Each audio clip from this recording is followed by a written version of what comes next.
about something that happened to another club. In March of 2014, Hutchinson, Kansas retired teacher Debbie Johnson Mosier left her estate to charity. Her estate was divided between 3 charitable organizations, one of which was the Boys and Girls Club.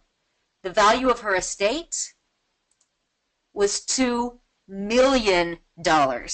So the Boys and Girls Club benefited tremendously from this woman's generosity. But what's particularly interesting is if they'd done wealth screening or looked at who their very best prospects were, this person would probably not have been on their radar because she was a retired teacher, not someone that they would have thought was very wealthy. And that's something that's really interesting about the bequest. This is a planned gift for everyone. So in today's Quick&R, what we're going to do is talk about how a bequest works, why they're important, and how you can market a bequest and talk about bequest giving with your prospects. I love the bequest because it is so easy to do, and I hope that by the time we get finished today, you will agree. So, what is a bequest? Quite simply, a bequest is a gift that's made through someone's will or trust. When someone says they're going to leave you in their will or put you in their estate plans, what they're referring to is a bequest.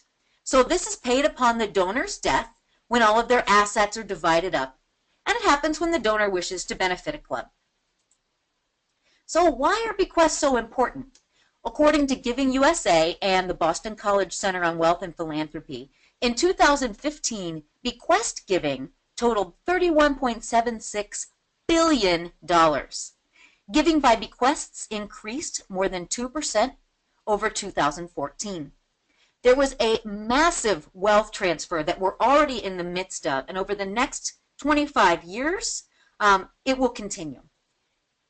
There's an estimated $6.3 trillion in charitable bequests that will be paid out between 2007 and 2061. So there is a lot of potential in the bequest. The great thing is this is by far the most popular planned gift, and luckily for all of us, it's also the easiest to do.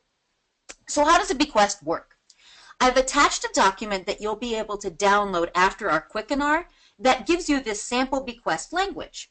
But when someone says that they would like to leave you in their will, all you need to do is provide them with this piece of paper to which you'll add your logo and your club's name, your tax ID number.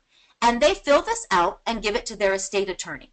So they either do a specific bequest where they say a dollar amount they'd like to give, or a percentage bequest where they say they'll give a certain portion of their estate.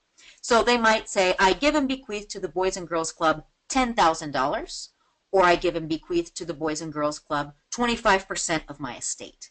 It's that easy. And so really all you're asking someone to do in making a bequest gift is take this piece of paper that you'll give them to their attorney and have you add it in. So it's super easy. You don't have to be a genius at plan giving to make it work. I assure you I'm not a genius at plan giving, but when I was fundraising, I raised lots of planned gifts. Okay, great. So we know how it works. How do you request the bequest? Well, the first step is we've got to get over this. We don't like talking about planned gifts because we don't like talking about death. It's awkward, it's sad, it's taboo, and it's a little bit tough to talk about. But here's the thing. Your donors all know that they're going to die. So in talking to them about end-of-life planning, you aren't going to upset them. You're giving them an opportunity to leave a legacy. This really is your final act here on earth before you go, is to make a gift to charity. And if you've done your homework and you've got the right prospects, you're doing something very, very special for that donor. I know that at first, when you aren't completely used to talking about a bequest, it can be a little bit awkward, but the more that you do it, the more comfortable you'll be.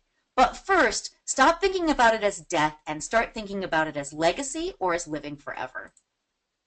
So, first you'll want to identify who are good prospects for planned gifts.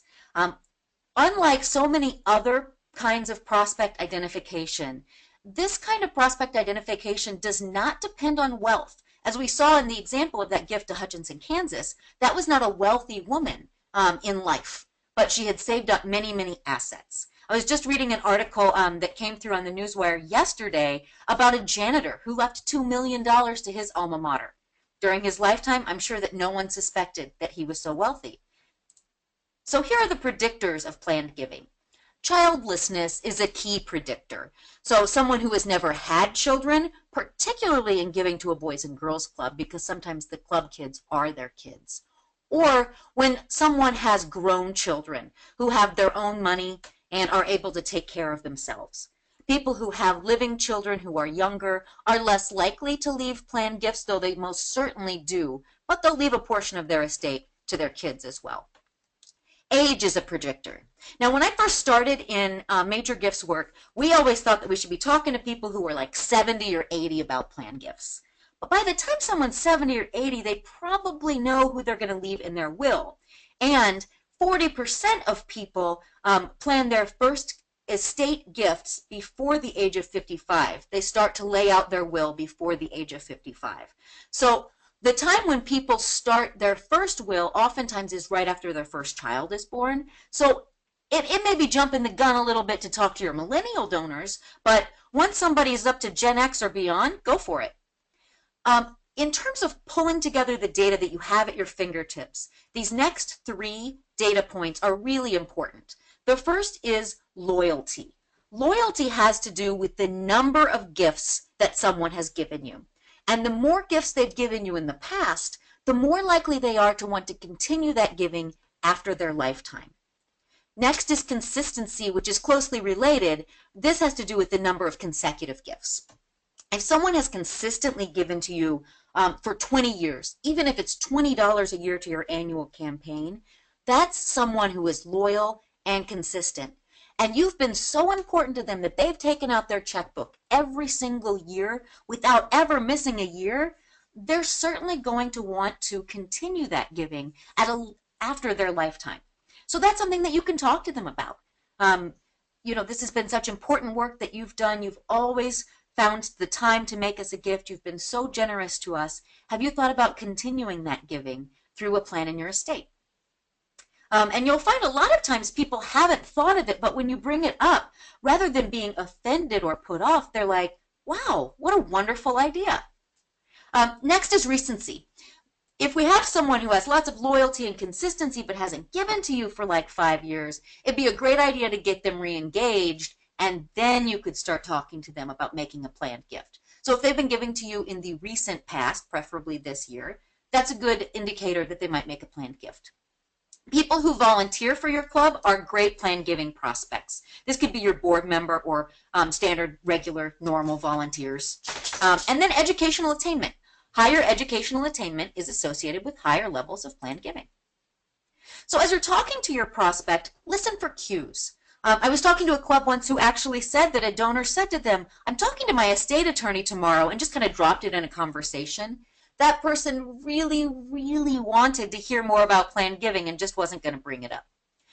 Anytime someone says to you, I wish I could do more, they sincerely mean that, and it's up to you to say, there is something we could visit about. Would you like to learn more about planned giving options? Because not everyone is cash rich, but everyone has assets, whether that's their home, their retirement fund, money in savings, and you can help make that possible for them. So listen for those cues. That lets you know that it might be time to talk planned giving. Second, promote the opportunity. Promote the opportunity whenever and wherever you can. So this is an example from clubgift.org, which is a free service of the Boys and Girls Club provided by Crescendo. We contract with Club Gift, so we contract with Crescendo so that you can have a club giving website by simply adding a link in your own website. If you'd like to learn more about it, you can go to this clubgift.org, or you can email heritage@bgca.org to learn a little bit more about it. But this way you have all kinds of planned giving resources without having to develop them yourself.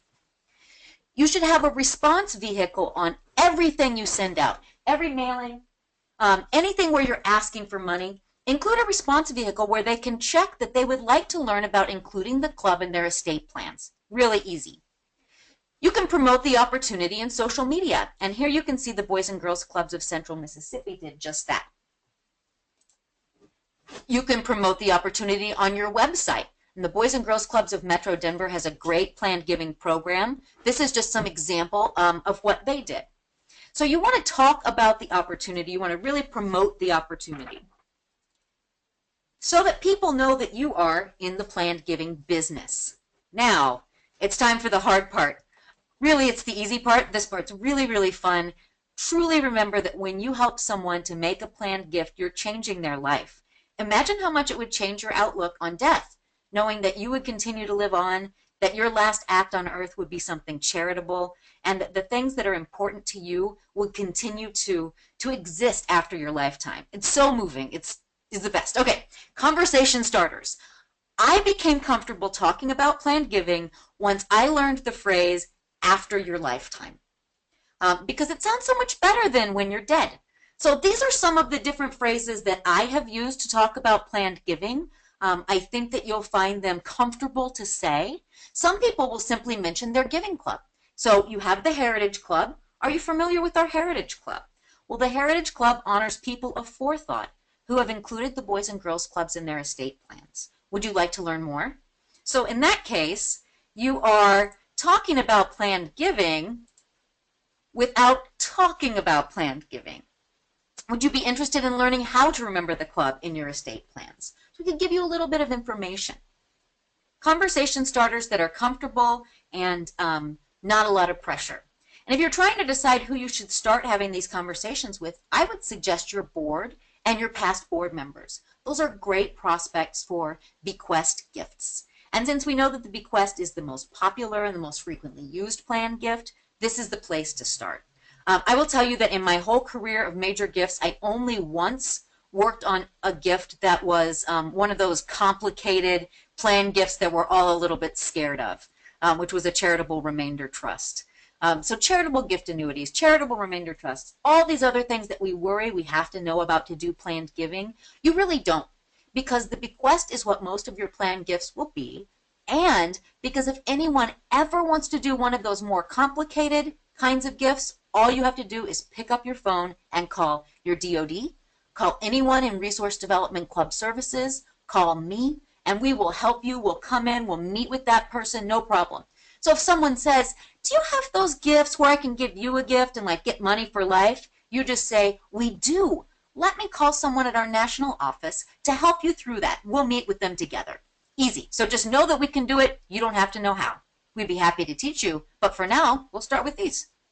So, lastly, you want to follow up by providing the necessary documents after you've talked to this person, information about planning your will, the document I showed at the beginning, the sample bequest language, and then stewarding that donor. Sometimes after someone signs their bequest intention and joins the Heritage Club, what will happen is that person falls into this black hole where they don't hear from the nonprofit anymore.